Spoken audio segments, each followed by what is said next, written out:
Now, this year, General Motors has been in the news quite a bit, at least with regard to its operations in Africa. The company now plans to sell off its operations in South Africa and to stop selling vehicles in India by the end of the year. Now, the move is part of the company's latest steps in a strategy designed to focus cash and its engineering resources on fewer, more profitable markets, especially China and North America. Now, GM says it will take a $500 million charge in the second quarter to restructure its operations in Africa, India and Singapore.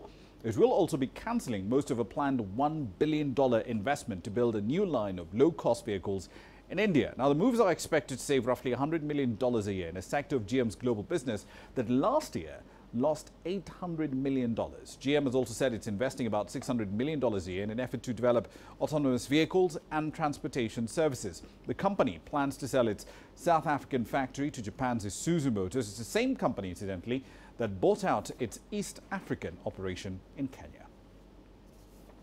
Let's take a little deeper into the details of this particular deal. Daniel Rengers joins us now live from Washington, D.C. with more data on this.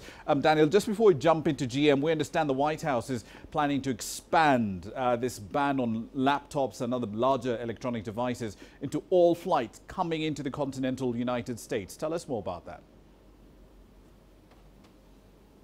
Yeah, the background on this is that intelligence services were given information, we think possibly from the Israelis, to suggest that ISIL had been developing sophisticated ways to pack explosives into the batteries, the lithium-ion batteries of laptops, tablets and the like. And that prompted a ban on them being taken into cabin luggage to several Middle East and North African countries, as you remember, which was greeted with a great deal of dismay by some of the airlines who say they've lost some business as a result of these transatlantic flight restrictions.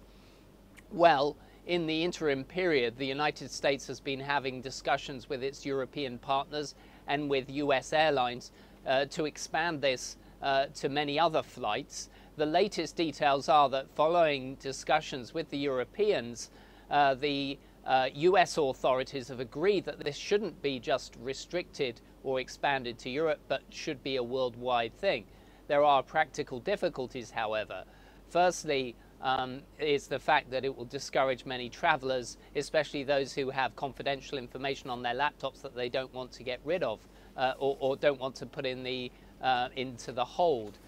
Secondly, European authorities have expressed some concern about the dangers of lithium-ion batteries themselves being kept in the cargo hold, potentially with changes in pressure and the like. There is always the possibility that these lithium-ion batteries can accidentally set alight and therefore cause a potential safety problem themselves when they're held in a place where no passengers or staff can get to them.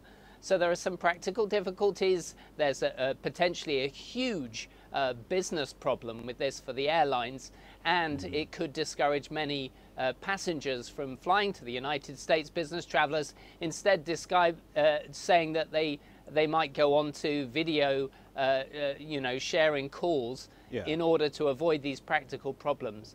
So there are a lot of implications, but it looks like the intelligence is very credible, and therefore the United States looks like it wants to act on these threats. Right, of course, and we saw that effect that you've just described showing up in Emirates' latest set of numbers. Let's turn our attention to GM, though. Management saying a little earlier today, and I'm quoting them here, that continued or increased investment in manufacturing in South Africa would not provide GM with the expected returns of other global investment opportunities. I mean, that sounds like quite the indictment about operating in South Africa, doesn't it?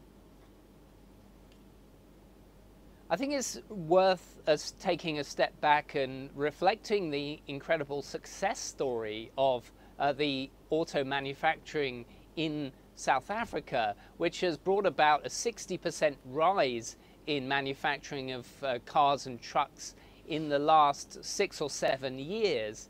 But much of that success has been focused on exports from manufacturing facilities, and the South African authorities providing great incentives, particularly for some European car makers to have plants and manufacturing facilities there. That being said, in the last 3 years or so, we've seen a significant drop-off of the domestic South African market.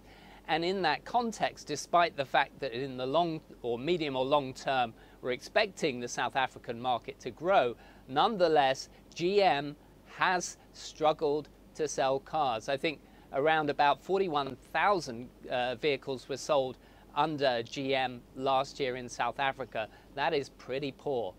Indeed. From GM's perspective, Daniel, why hasn't the Chevrolet brand taken off in a lot of these emerging and frontier markets? Is it perhaps something to do with the design, the fact that a lot of its designs are locked in to just left-hand drive markets and not the right-hand drive sort you'd find in pretty much most of Africa?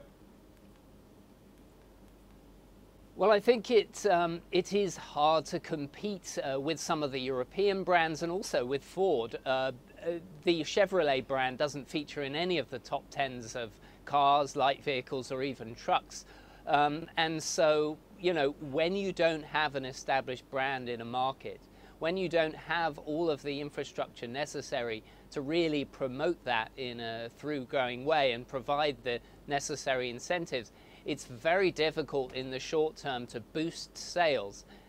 So in other words, when you are looking at the emerging markets and you say to yourself, we just are leaking money, and you know, in the long term, maybe there's the possibility that we could benefit from the rising sales going forward. But you know, they've lost $800 million last year in some of these developing emerging markets worldwide.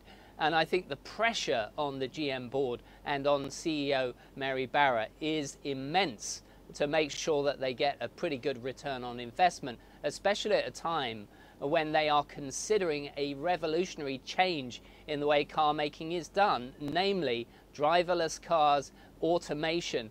This kind of technology, they have to invest now.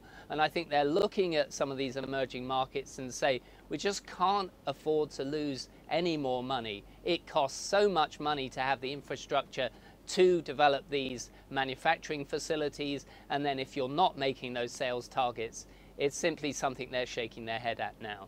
Indeed. Well, there go my dreams of having a ZL1 Camaro in my garage. Thank you very much for that. That's Daniel Rangers live, of course, in Washington, D.C.